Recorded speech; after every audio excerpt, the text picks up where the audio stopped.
बिस्मिल्लाहिर्रहमानिर्रहीम। अस्सलाम वालेकुम। जल्दी से जाइए कमेंट बॉक्स में और मेरे सलाम का जवाब दीजिए और फटाफट से मेरे चैनल को सब्सक्राइब कर लें। आज आपके साथ जो रेसिपी शेयर करने जा रही हूँ वो है चिकन टिक्का ब्रेड रोल की रेसिपी, जिसको हम घर के मसालों के साथ ही बनाएंगे। बहुत ही ज़बरदस्त रेसिपी होने वाली है, लास्ट तक ज़रूर देखिएगा। और इसको बनाने के लिए मैंने बोनलेस चिकन 250 ग्राम लेकर छोटे छोटे टुकड़ों में काट कर रख लिया है। 4 खाने की चम्मच मैं इसमें दही शामिल करने जा रही हूँ और 2 खाने की चम्मच आपने कुकिंग ऑयल इसमें डाल देना है और एक बड़े साइज़ का नींबू लेकर उसका जूस निकाल कर आप वो डाल दीजिए। इसके बाद जो मसाले जाएंगे उसमें हम सबसे पहले नमक शामिल करेंगे और नमक हमने यहाँ पर 1 टीस्पून शामिल किया है। आप अपनी मर्ज़ी से कम ज़्यादा कर सकते हैं। आधा चाय का चम्मच मैंने लाल मिर्च का पाउडर लिया है और इसके बाद मैं इसमें शामिल करूँगी कुटी लाल मिर्ची आधा चाय का चम्मच। लेकिन आधा चाय का चम्मच आप देखिए मैं भर भर कर डाल रही हूँ, कम नहीं डालना आपने। और इसके बाद ये सफ़ेद मिर्च का पाउडर है आधा चाय का चम्मच, ये डाल दिया है। और काली मिर्च का पाउडर आधा चाय का चम्मच वो शामिल कर देंगे। 1 चाय का चम्मच धनिया पाउडर वो चला जाएगा। और इसके बाद हम शामिल करेंगे गरम मसाला पाउडर, आधा चाय का चम्मच भर कर गरम मसाला पाउडर डाल देंगे। आधा चाय का चम्मच इसमें हल्दी जाएगी और ये है जी 2 चुटकी हमने ज़र्दा फूड कलर इसमें ऐड कर दिया है। इन तमाम चीज़ों को अच्छे से मिक्स करेंगे और जी हमारी चिकन टिक्का की मैरिनेशन कंप्लीट हो चुकी है। कम से कम 1 घंटे के लिए आपने इसको फ्रिज में ढक कर रख देना है।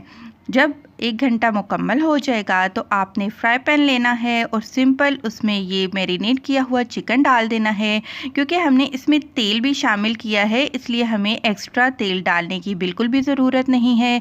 इसको अब हम ढक कर हल्की आंच पर पकाएंगे। 10 से 12 मिनट लगेंगे और चिकन हमारा टेंडर हो जाएगा। तो एक बड़े साइज़ का मैंने यहाँ पर ब्रेड स्लाइस लिया है और इसकी साइड को मैं काट दूँगी। ये ब्राउन वाली साइड हमको नहीं चाहिए। तो जितने आपने रोल बनाने हैं आप उतने ब्रेड के पीस ले लीजिए और साइडें काट कर अलग रख लीजिए।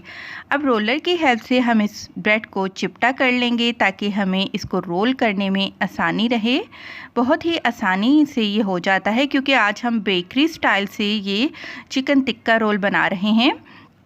तो दूसरी तरफ ये चिकन बहुत अच्छे तरीके से गल चुका है और ये देखिए कितना ज़बरदस्त मसाला बोटियों के साथ चिपक रहा है। तो बस यहाँ पर चूल्हा बंद कर देते हैं। चूल्हा बंद करके मैंने चिकन को ठंडा करके इसके रेशे बना लिए।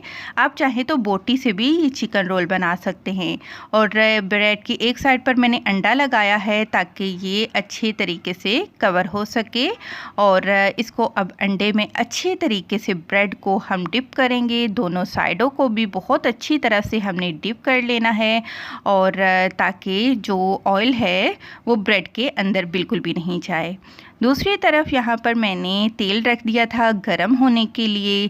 जब तेल गरम हो जाए तो चूल्हा आपने हल्का कर देना है और फिर आपने इसमें ब्रेड डालने हैं। अगर बहुत ज़्यादा गरम तेल में, जिस तेल में से धुआं निकल रहा होता है, उसमें अगर आप ब्रेड डालेंगे तो ब्रेड आपके जल जाएंगे, काले हो जाएंगे। और ये देखिए माशाल्लाह से कितना ही मज़े का कलर आ रहा है, बिल्कुल वैसा जैसा कि आप रमज़ानुल मुबारक में आप रोल ख़रीदने जाते हैं तो आपको रोल पड़े हुए बाज़ार में मिलते हैं, बिल्कुल वैसे ही ये रोल हैं। और बेकरी से जो आपको मिलते हैं बहुत ही ज़बरदस्त किस्म के बनते हैं। तो क्योंकि सिर्फ़ और सिर्फ हमने अंडे को ही फ्राई करना है तो बहुत जल्दी अंडा फ्राई हो जाएगा, ब्रेड फ्राई हो जाएगा। तो दोनों साइडों से हम इसको अच्छा सा गोल्डन कलर देंगे और फिर हम इसको किचन टॉवल पर टिश्यू पेपर पर निकाल लेंगे ताकि ब्रेड में जो एक्स्ट्रा तेल है वो निकल जाए। तो अक्सर लोग कहते हैं कि ब्रेड को आपने तेल में फ्राई किया है तो बहुत ऑयली है। ऐसा बिल्कुल भी नहीं है। जो फ्राई हुआ है वो सिर्फ अंडा हुआ है तो ब्रेड के अंदर तेल नहीं जाएगा। आप ज़रूर ट्राई करिएगा, इंशाल्लाह आपको ज़रूर पसंद आएगा। वीडियो पसंद आई है ज़रूर लाइक करें और जाते जाते मेरे चैनल को ज़रूर सब्सक्राइब करते जाएँ। खुश रहें, दुआ में याद रखें। अल्लाह हाफ़िज़।